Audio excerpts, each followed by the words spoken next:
Buenas noches a todos. En primer lugar, muchísimas gracias por asistir a este nuevo acto dentro del Noviembre Literario, que ya viendo algunas caras conocidas hoy podemos llamarnos dichosos porque estamos entre amigos, entre escritores, entre poetas y por supuesto entre vecinos de Arcos, ¿no?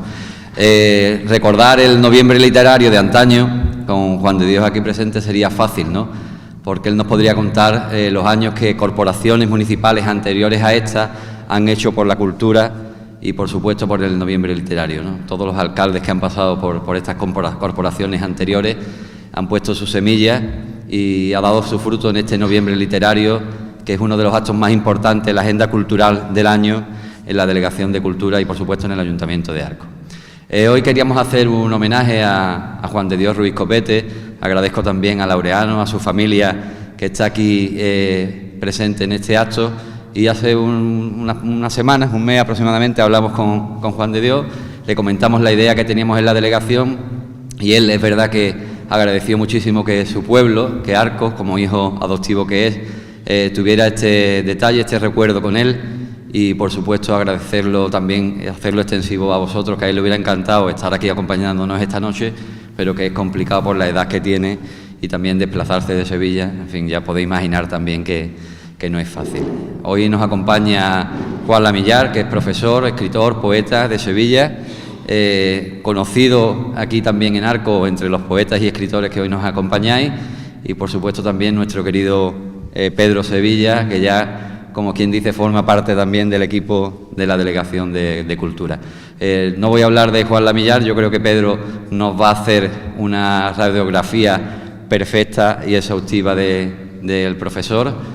Y, por supuesto, nos dará a conocer también, Juan, muchísimos datos importantes a destacar de la vida de Juan de Dios Ruiz Copete. Muchas gracias. Bien, querido delegado de Cultura, querida familia de Juan de Dios Ruiz Copete, queridos amigos, muy buenas tardes. Cuando por el señor Camarena se me pidió alguna idea o asesoramiento para su primer Noviembre Literario al frente de la Delegación de Cultura, le propuse dedicar dicho evento cultural, que es ya un clásico en nuestro pueblo, como él acaba de decir. Le propuse, como digo, dedicar este evento a la figura literaria y humana de Juan de Dios Ruiz Copete, cofundador en el año 1949 del grupo poético Alcaraván. La idea en principio era dedicarle varias sesiones, traerlo a Arcos, su pueblo adoptivo, y a Prado del Rey, su pueblo de nacimiento, pero con la amabilidad y la humildad que jalona toda su vida, declinó la invitación con argumentos tan sensatos que no se nos ocurrió insistir. Tengo 93 años, no ando bien de salud y, lo que es peor, no ando bien de ánimo. No se nos ocurrió insistir, por supuesto, ya que todos sabemos cuánto dolor y cuánta pérdida encierran esos motivos que él nos dio. Asentimos respetuosamente, solidariamente, pero aún así le pedimos que por lo menos, aunque no pudiéramos contar con su asistencia, nos permitiera organizar una conferencia sobre su obra literaria. Nos dijo que sí y aquí estamos hoy para demostrar nuestro afecto y agradecimiento a uno de los mejores y más acertados y bienintencionados críticos literarios que han tenido las letras españolas en los últimos años del siglo pasado y en los primeros del actual. No sé si poner cerca las palabras crítico literario y bienintencionado es un oxímoron o una antítesis, porque no ando yo muy puesto en esta parte de nuestros preceptos lingüísticos, pero doy fe de que Juan de Dios Ruiz Copete es crítico literario y es buena persona. Es decir, critica con honestidad, sin comprarse ni venderse, y además es hombre sin dobleces, de una bondad hecha de sonrisa y conducta que se ha ido acentuando en su edad anciana. No lo dudé, sin despreciar a otros amigos y estudiosos de la trayectoria de Juan de Dios, Juan Lamillar podría hablar sobre ella con solvencia, con autoridad y con conocimiento. Así se lo hice saber a nuestro delegado de Cultura y hoy contamos con la presencia de este poeta sevillano, muy vinculado con nuestro pueblo por algunos datos que ahora explico. El poeta y escritor Juan Lamillar nació en Sevilla en 1957. Somos amigos desde los últimos años 80, cuando el poeta de Jerez, Francisco Bejarano, nos incluyó, junto a otros poetas amigos, en unos cuadernillos y una antología que publicó con el patrocinio del ayuntamiento de nuestro vecino Jerez y que Bejarano dio en llamar la poesía más joven. Así que fíjense ustedes, viéndonos, si ha pasado tiempo de aquello. Creo que en los primeros 90 Juan Lamillar, como profesor del Instituto Alminares, fue destinado a nuestro pueblo. Paseamos algunas tardes y entre ellas recuerdo una memorable e imborrable. Pepa Caro, él y yo nos acercamos a la casa de Jesús de las Cuevas, en el barrio bajo, a los mismos pies del río, y disfrutamos de la conversación, de la sabiduría y de la elegancia de don Jesús. Cuento esto porque años después Juan Lamillar nos ofreció en este mismo local una soberbia conferencia sobre los hermanos de las Cuevas y sobre su historia de una finca, que es una de las grandes obras que se han escrito nunca sobre el campo andaluz. También, y cómo no, en otra ocasión, en otro noviembre literario, nos habló de Julio Mariscal con igual solvencia y conocimiento. Juan Lamillar, fundamentalmente poeta, viene cultivando, no obstante, el ensayo y la biografía. Podemos destacar una biografía sobre el sevillano Joaquín Romero Murube o una selección magnífica de artículos de José María Pemán o sus trabajos sobre el poeta Vicente Núñez y también un libro espléndido que recomiendo vivamente que se llama Notas sobre Venecia.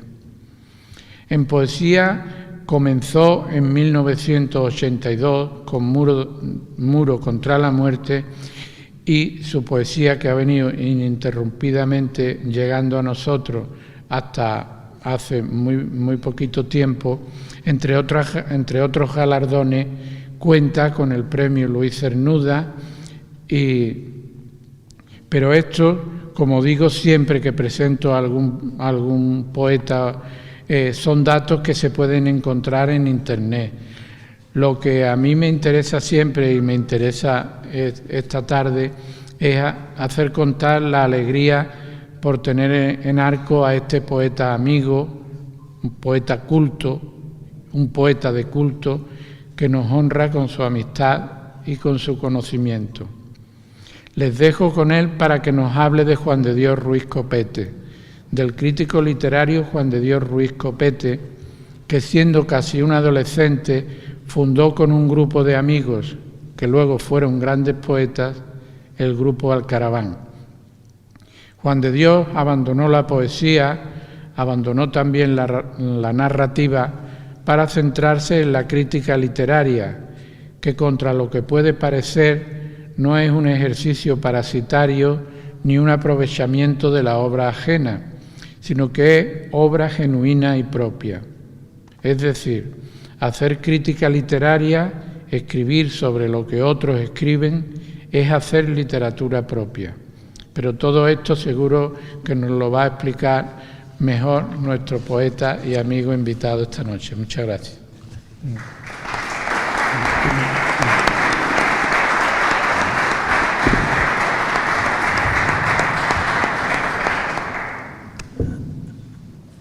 Bueno, buenas tardes. Agradezco mucho a la Delegación de Cultura y a Pedro la invitación a volver por segunda vez a esta capilla, este sitio tan estupendo para los actos poéticos, literarios, primero por la belleza y luego por el ambiente, ¿no? Un ambiente recogido que se presta a los coloquios y a la poesía. Como ha comentado Pedro, yo fui profesor 4 años aquí en el Instituto Alminares, cuando todavía no tenía nombre, se le puso cuando yo estaba aquí, que se le quiso poner Julio Mariscal, pero ya había un colegio y no se podía poner el nombre al instituto. Aunque parezca una temeridad, yo que no conduzco, iba y venía diariamente de Sevilla a Arcos. Me quedaba, tuve un encargo que, en fin, una guía de Sevilla, total, que durante un tiempo, algunas noches, me quedaba y así pude disfrutar de la amistad de Pedro, de la amistad y de la hospitalidad de Pedro y de Pepi. Cuántas veces hemos cenado en vuestra casa y hemos paseado por la noche de Arcos. También a Juan de Dios, como ahora voy a comentar, lo conocí hace mucho tiempo y leo lo que he escrito sobre él. El Rafael Alberti memorialista, aparte de sus perdidas arboledas, tiene un libro de semblanzas al que tituló acertadamente Imagen Primera de, haciéndonos recordar que de todos nuestros amigos y conocidos siempre hay una imagen primera, una impresión, el atisbo mínimo de un carácter, de un escenario. Mi imagen primera de Juan de Dios Ruiz Copete es la de un señor con traje amable y algo ceremonioso que en su despacho sevillano de la Caja de Ahorros San Fernando abre un cajón de su mesa de trabajo, saca un ejemplar de Poetas de Sevilla y me lo dedica exhortándome a seguir por esa dura y gloriosa senda de la poesía. La fecha es de octubre de 1982, por lo que seguramente yo me habría acercado a entregarle un ejemplar de mi primer libro de poesía, Muro contra la muerte, que el Renacimiento había publicado en junio de ese mismo año. Y es ahora cuando le pago mínimamente ese regalo, sus enseñanzas y orientaciones a través de esa ciencia inexacta que es la crítica literaria, con esta semblanza. Nacido en Prado del Rey en diciembre de 1929, a los 7 años la familia se traslada a Arcos de la Frontera, que va a ser el centro de su mundo emocional, pero sin desvincularse de su pueblo de origen. A estas 2 localidades se les añade Sevilla, donde estudia la carrera de Derecho y desarrolla su vida familiar y su actividad profesional como abogado. Sus comienzos literarios están ligados a la revista Alcaraván, Preceptista y Retórica, fundada en 1949 por Julio Mariscal y Antonio Murciano. Pronto se incorporarían al grupo Carlos Murciano, Juan de Dios, Antonio Luis Baena y Cristóbal Romero. Cuando finalizó en 1956, había alcanzado 32 números. El último, ya preparado, no llegó a salir. Tenía la revista un carácter marcadamente artesanal, casi doméstico, pues los escasos ejemplares, que nunca llegaron a 30, se mecanografiaban en la máquina de escribir del padre de los murcianos, con poco uso del papel carbón. Lo sorprendente es su alcance nacional, su intercambio casi imposible con otras revistas de poesía y que llegara a contar con la colaboración de Juan Ramón Jiménez y Rafael Alberti como nombres destacados de una larga lista de poetas, entre ellos, aparte de los componentes del grupo, Carmen Conde, Ricardo Molina, José Ángel Valente, Gloria Fuertes, Carlos Edmundo de Ori, Fernando Quiñones, Pilar Pasamar o Aquilino Duque. Juan de Dios Ruiz Copete se vincula estrechamente a Arcos. Uno es de donde estudia el bachillerato, como decía Masau, y nos deja agudas impresiones sobre el pueblo y sus escritores. en un breve artículo sobre los hermanos de las Cuevas, nos habla de sus calles de piedra gris, empinadas y estrechas hasta lo inverosímil, sus paredes de cal con arruga de siglos, sus viejos caserones con las aristas de su arquitectura comidas por el tiempo, su peña en vertical como un dulce de hojaldre, sus paisajes abiertos, sus campos de olivares, sus tierras maternales, nutricia, de bujeo para la espiga candeal, sus huertas cercanas exprimiéndose, los verdes exaltados al brazo de un río, el Guadalete, estrecho y azulón como un hilo de cielo. Con una certera agudeza en sus descripciones, a la hora del retrato se inclina más por la prosopografía, rasgo físico, que por la etopeya, rasgos psicológicos o morales. Así nos dibuja la doble imagen de los hermanos de las Cuevas. José, castaño el pelo, casi rubio, con su perfil romano, un romano del 20 con gafas de montura de pasta, lento y descomunal, casi catedralicio, con sus manos enormes como para amasar el mundo. Y Jesús, medido y elegante, el pelo negro, estirado hacia atrás como los cineastas del momento, apretados los labios sonrientes en un gesto muy suyo entre cordial e irónico. A otro personaje señero de la localidad, Higinio Capote, comenzó a tratarlo a partir de la amistad entre las dos familias y nos lo presenta alto, pacífico de rostro, juanramoniano de expresión, un Juan Ramón sin barbas, caída la mirada, acuosa un poco, muy recta la nariz, sin agredir empero, y barbilla afilada, un tipo de hombre cercano y familiar.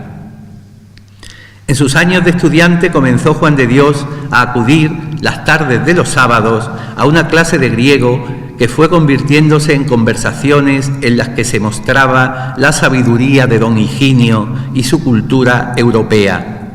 Y así, en la azotea de su casa, en un mar de blancura, bajo las nubes inefables de Arcos, supe yo de su conversación peripatéticamente de los líricos del 18, de Verlaine y los parnasianos, de Hölderlin, de las vanguardias y claro está que de Guillén, Salinas y Cernuda. A Guillén y Salinas los trató estrechamente, me contaba, cuando estudiaba letras en Sevilla. Con Cernuda, íntimo amigo y compañero suyo, seguía teniendo contacto epistolar. Le escribía desde México unas cartas en las que se advertía su condición de poeta grande, resentido y difícil. Pero sin duda, la figura poética de Arcos más vinculada a Ruiz Copete es Julio Mariscal, ese gran poeta al que todavía no se ha acabado de otorgar el lugar que debería ocupar en la poesía española de la segunda mitad del 20 y del que Juan de Dios publicó en 1978, un año después de su muerte, una antología en la colección de bolsillo de la Universidad de Sevilla con un prólogo esclarecedor. La antología se convirtió en 2001 en la edición de su obra poética completa y el prólogo en un amplio y minucioso estudio de su trayectoria, analizada libro a libro, sin olvidar la cercana evocación del amigo ni la mirada hacia sus circunstancias vitales y su compleja personalidad. Lo retrata certeramente, alto y atractivo, elegante sin afectación, pulcro pero sin acicalamiento, de nariz perfecta, su rostro moreno, cetrino a veces, quizá algo alargado, era, sin embargo, armónico y viril. La boca clásica y sensual ponía en el bloque facial una suave línea de horizontalidad. Dos arrugas simétricas, profundas con el tiempo, de la base de la nariz a la comisura de los labios, daban a todo su contorno un cierto aire de tristeza perenne. Y luego se pregunta, ¿cómo era, humanamente hablando, Julio Mariscal? Creemos que nadie, ni incluso sus más allegados, podría dar de él una definición exacta. parco, hermético, introvertido, con un tremendo complejo ante la vida y más que ante la vida, ante la sociedad, habría sido necesario un profundo estudio psicoanalítico para conocer íntegramente su identidad.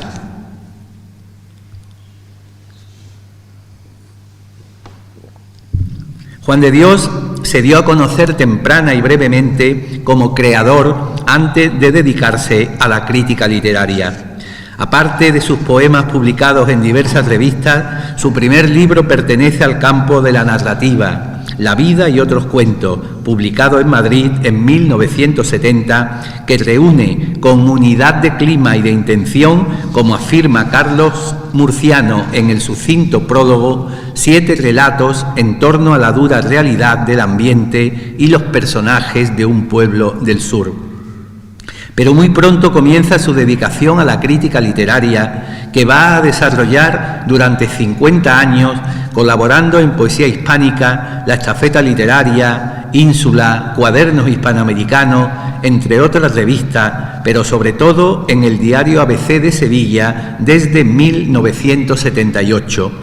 Y lo hace poniendo al día una tradición que Ricardo Senabre remonta hasta el siglo XVIII con el Diario de los Literatos de España, y que se trata de una crítica de novedades editoriales cuya naturaleza primordialmente informativa no tiene por qué excluir los juicios de valor, sino que precisamente por aplicarse a obras nuevas más bien parece exigirlos.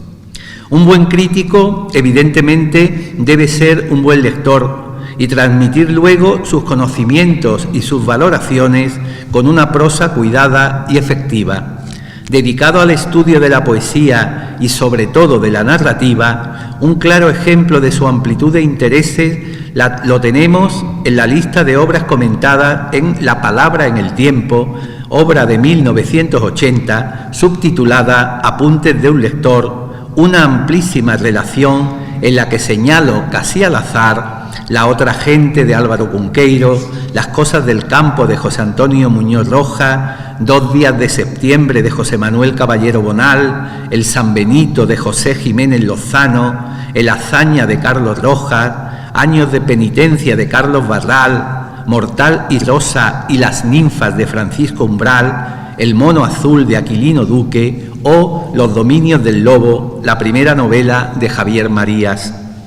Juan de Dios ha sabido mantener una independencia de criterio y de actitud, cualidad indispensable para un crítico literario que debe estar lejos, según Rafael Conte, de toda suerte de influencias extraliterarias, de amigos, familias, modas, manipulaciones, escritores, editores, centros de poder literario, de los lectores y hasta de sus propias aficiones, y, lo que resulta siempre mucho más difícil, de los patrones y empresas que le empleen.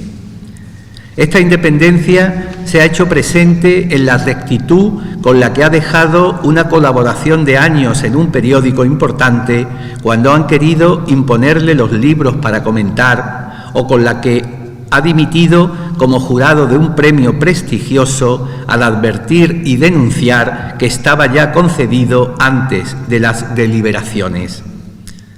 Su afán en comentar las novedades literarias, lo que se conoce como crítica de libros, se completaba con breves artículos de carácter más personal que durante años aparecieron en ABC bajo distintos epígrafes: Tribuna Abierta, Panorama, Alféizar o Andalucía al Día. En muchos de ellos evocaba sus encuentros con escritores, acercamientos más personales que los que luego, ya como crítico, les dedicaba en sus ensayos. Manuel Andújar, hoy tan olvidado tras su vuelta del exilio, Rafael Montesinos y su ansiedad de Sevilla, Francisco Ayala y su prestigio de desterrado. Era notable la presencia gaditana: Pedro Pérez Clotet, Carlos Edmundo de Ori, Pilar Paz Pasamar, Ramón Solís, Luis Berenguer, Ángel García López, Antonio Hernández, y el patriarca José María Pemán, en una visita a Arcos, asomado al balcón de la Peña, comentando la arquitectura lírica del pueblo y afirmando que en la retórica de Arcos el deslumbramiento se hace de pronto y milagrosamente geometría, y que aquí los sonetos salen encalados, soleados, descarados de perfiles. No está exenta de cierta gracia caricaturesca la descripción de Dámaso Alonso con motivo de una conferencia en la Academia de Buenas Letras en su antigua sede del Museo de Bellas Artes. Obeso, de rostro circular, papada flácida, calva solemne, venerable y antigua, vivos los ojos, abultados un tanto tras unas gafas de aro que hacían por remediar una sucinta miopía crónica. Se hablaba también de la desgana metafísica de un poeta que, pasados los 80, tras un largo proceso de desengrase estoico, había reducido sus verdades a 4 asuntos válidos: Dios, la palabra, la poesía y el coñac. En un artículo de 1979 recordaba un recital de Vicente Aleixandre en el Club La Rábida, diciembre de 1950, también con la precisa descripción del visitante: de tez limpia, la barba increíblemente rasurada, un bigotito lineal, apenas una rayita, cuidadísima, poniendo horizontalidad en aquel triangular rostro rosado, vestido de gris seco, con una cierta displicencia de dandismo burgués, corbata azul de seda, zapatos negros con brillo como de noche de etiqueta.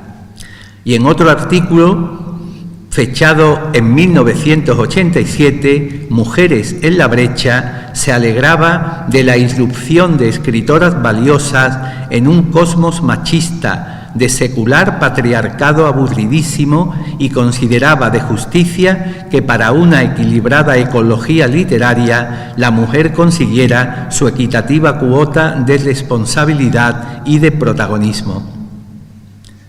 Ahora que están de moda los libros de entrevistas y conversaciones con escritores, hay que recordar la temprana publicación en 1973 de sus conversaciones con Manuel Halcón, escritor hoy un tanto olvidado, pero que fue miembro de la Real Academia Española y novelista famoso durante décadas. Los Dueñas, Manuela, Monólogo de una mujer fría, aunque la escasa fama actual se la debe a sus recuerdos de Fernando Villalón, cuya fuerza está en la originalidad del protagonista. Se trata de un caso parecido al de Manuel Chávez, sin embargo, tan justamente reivindicado y reeditado últimamente, pero que durante muchos años era conocido por su Juan Belmonte, matador de toros, y curiosamente el Villalón y el Belmonte coincidieron en el catálogo del libro de bolsillo de la Benemérita Alianza Editorial. Al tratarse de un volumen de casi 200 páginas, tras una amplia introducción crítica, Manuel Halcón o una fidelidad narrativa, las conversaciones, divididas en 3 apartados: oficio de vivir, oficio de escribir, oficio de perdurar, se adentran en temas diversos aparte de sus novelas: familia, aristocracia, su relación con otros escritores, su visión de Sevilla, el campo andaluz como un marco determinado en el que inciden un carácter, unas costumbres, una manera de ser. Los estudios sobre poesía de Ruiz Copete se ciñen a la de autores andaluces y más concretamente a los que pueblan esas 2 partes del mundo de las que hablaba Fernando Villalón: Sevilla y Cádiz. Poetas de Sevilla de la generación del 27 a los taifas del 50 y tanto, aparecido en 1971, es un volumen importante con extensos e informados ensayos sobre diferentes poetas. Una primera parte está dedicada a los antecedentes: Escuela Sevillana del 16, Romanticismo Beckeriano, Rubén Darío, Juan Ramón Jiménez y Antonio Machado, y los vanguardistas.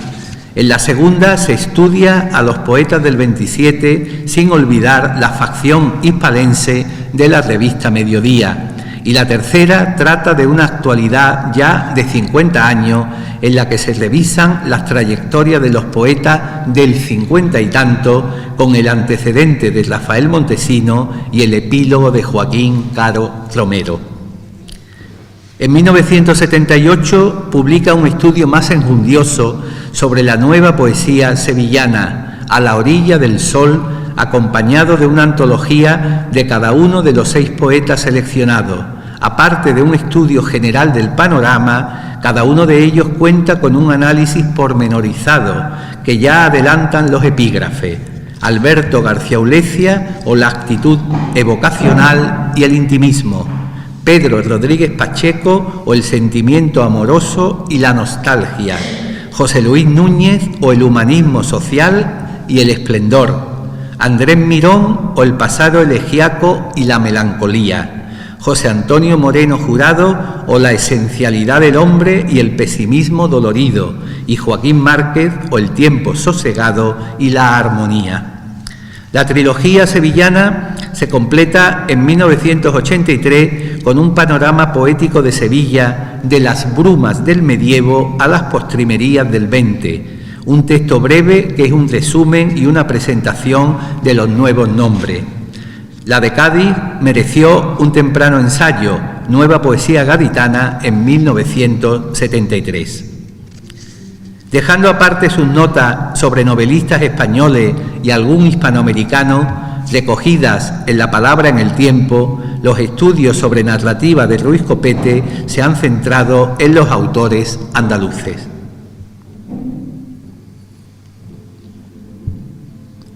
En 1976 y 1977 publicó 2 extensos estudios, a todas luces complementarios, Introducción y proceso a la nueva narrativa andaluza y Andalucía, carácter y sentido de una tradición literaria, en los que sitúa un buen número de obras narrativas en relación con la riquísima tradición literaria andaluza, pero prestando atención además a sus coordenadas antropológicas y lingüísticas.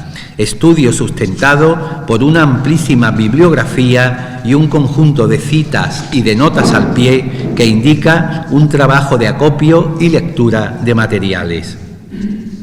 Tras una incursión parcial en lo geográfico, Palabras de Punta Europa, aportación gaditana a la novelística española, de 1988, tarda Juan de Dios en volver, ya en el comienzo del siglo XXI, a sus estudios novelísticos con narradores andaluces de posguerra.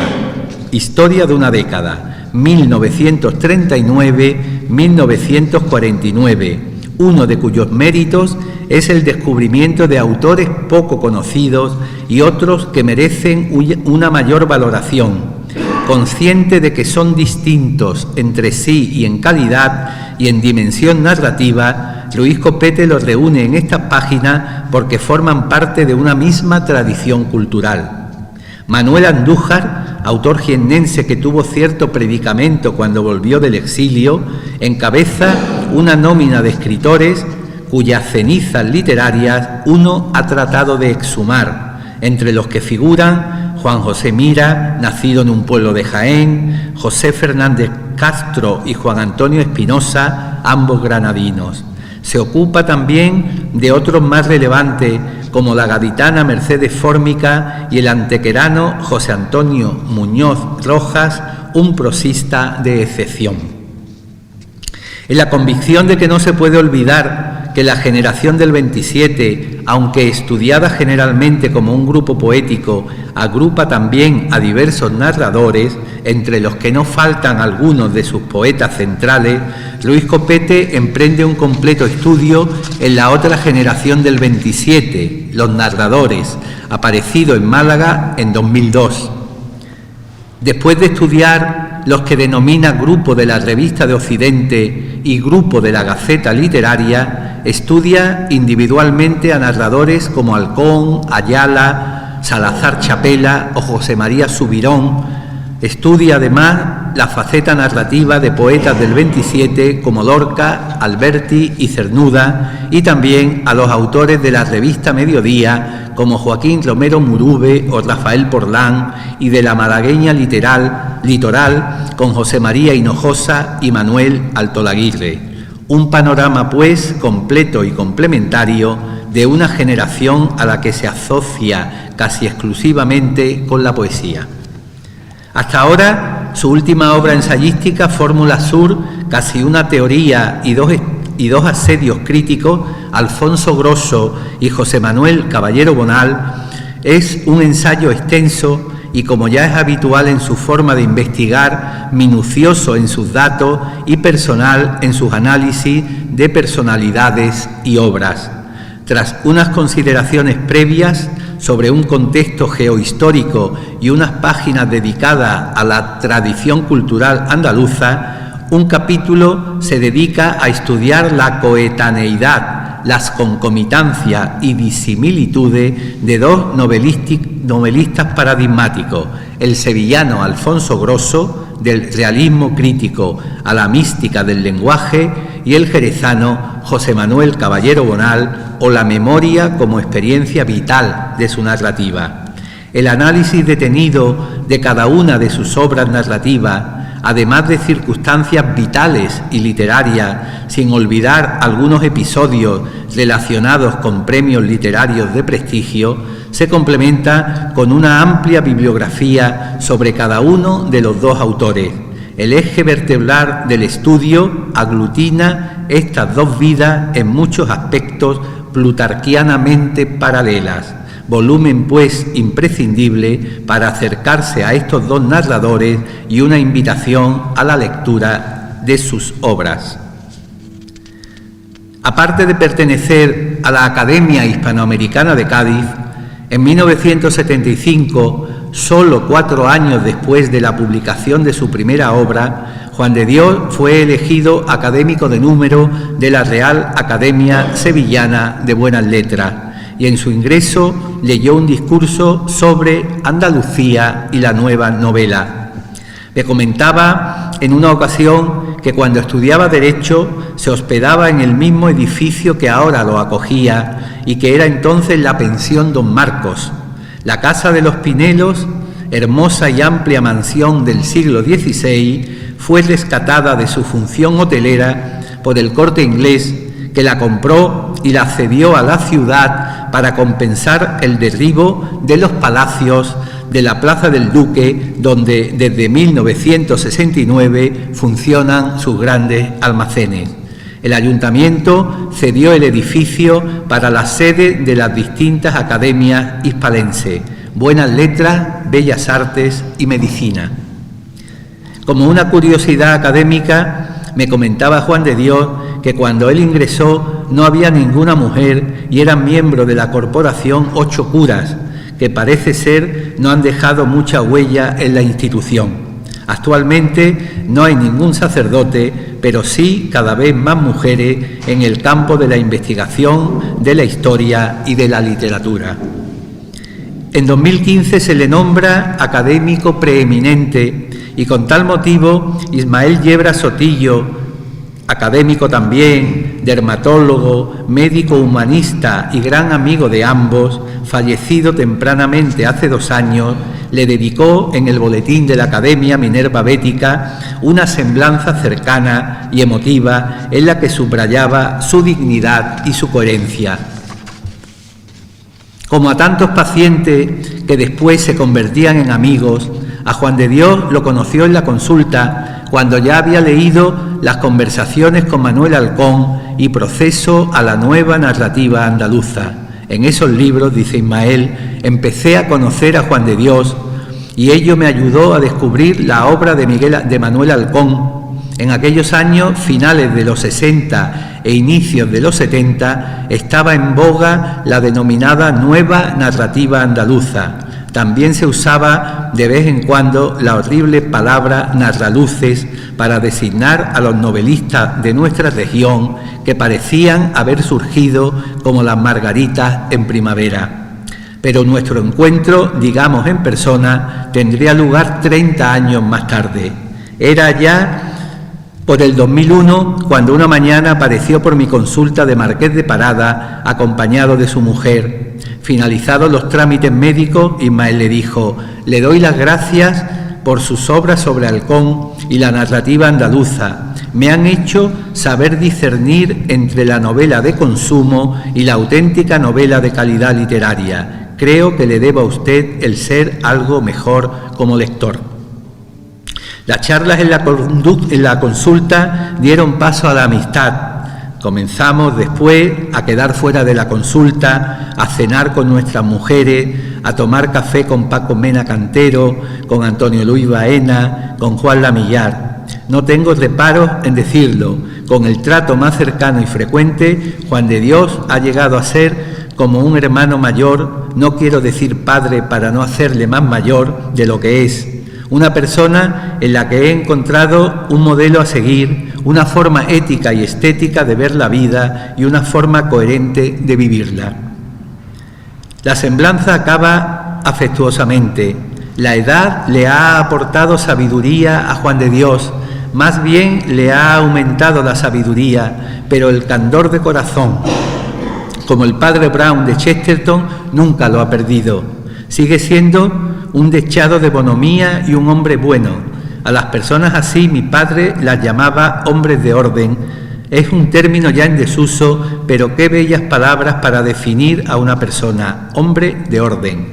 Fray Luis de León decía que faltan palabras a la lengua para los sentimientos del alma. Gracias a la común amistad con Ismael, durante un tiempo tuve un trato más cercano con Juan de Dios, aunque siempre nuestros encuentros en actos literarios habían sido muy cordiales. Ya habló Ismael de algunas céntricas meriendas con otros poetas y conservo una simpática fotografía en la acogedora bodega de la casa de Ismael en Umbrete tras una presentación literaria.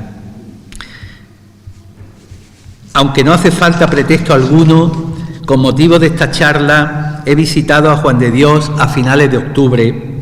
Aunque retirado de actos y salidas, lo encuentro bien de aspecto y de ánimo, aunque no se supere el dolor por las pérdidas, su esposa y su hijo. Sigue leyendo bastante y ahora se ocupa en escribir un museo de la memoria, unas páginas en las que quiere distanciarse lo más posible del yo para pasear su mirada por lo que Ortega llamaba la circunstancia, pueblos, paisaje, personas de su infancia, para rematar luego con una segunda parte donde pretende dar protagonismo a los autores que ha conocido, a los que ha tratado más cercanamente.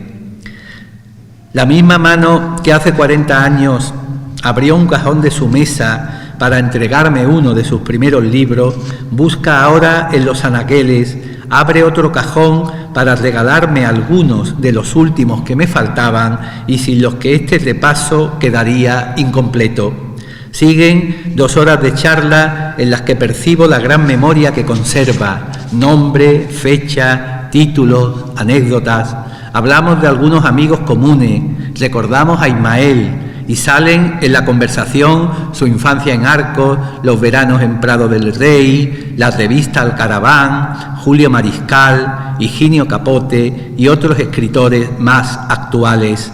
Pasamos, como no, a la biblioteca, con ese desorden tan acogedor que dan los libros amontonados en mesas auxiliares, en sillas y en cualquier mobiliario que pueda garantizar la estabilidad de los volúmenes. Sobre la mesa, los suplementos culturales de la semana. Es una biblioteca que, a pesar de algunas donaciones importantes, atesora aún miles de novelas y de ensayos, leídos y anotados.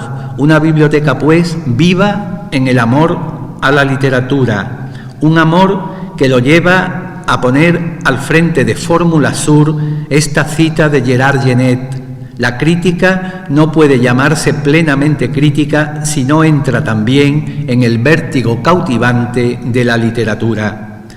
A ese vértigo nos ha conducido durante años el trabajo gustoso de Juan de Dios, Ruiz Copete, siempre atento a lo valioso de lo nuevo para machadianamente acercar a los lectores la palabra en el tiempo, una palabra que aletea en las breves líneas de los versos y se asienta gravemente en las densas páginas de la novela. Muchas gracias.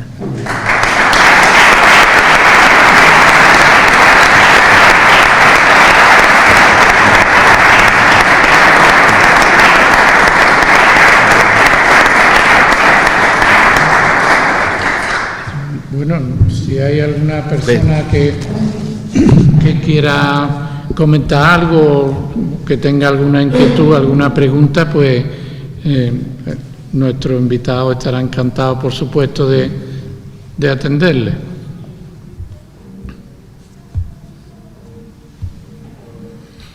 Pues nada, pues entonces tiene la palabra nuestro concejal para... Muy bien, pues muchas gracias, Juan. Nos ha descrito la forma que ha hecho el hablarnos de Juan de Dios a la hora de describirlo. Yo creo que nos ha ayudado a todos los que por edad y por contacto lo conocemos menos, pero es verdad que nos ha ayudado a hacernos una descripción perfecta de este escritor importante de nuestra ciudad, ¿no? En nombre del Ayuntamiento, pues te quiero hacer entrega de un pequeño obsequio, un detalle, en agradecimiento por acompañarnos esta noche y por esta conferencia.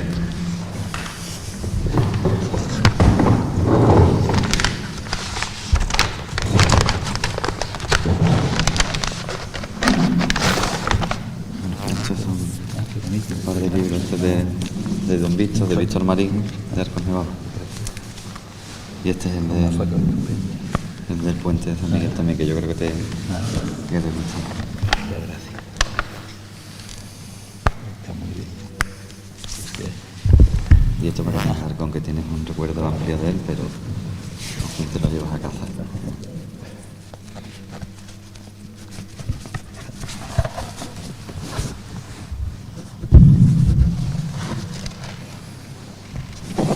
Precioso, el grabador. Pues muchas gracias. Te lo quiero enseñar, creo, ¿eh? Ah, sí.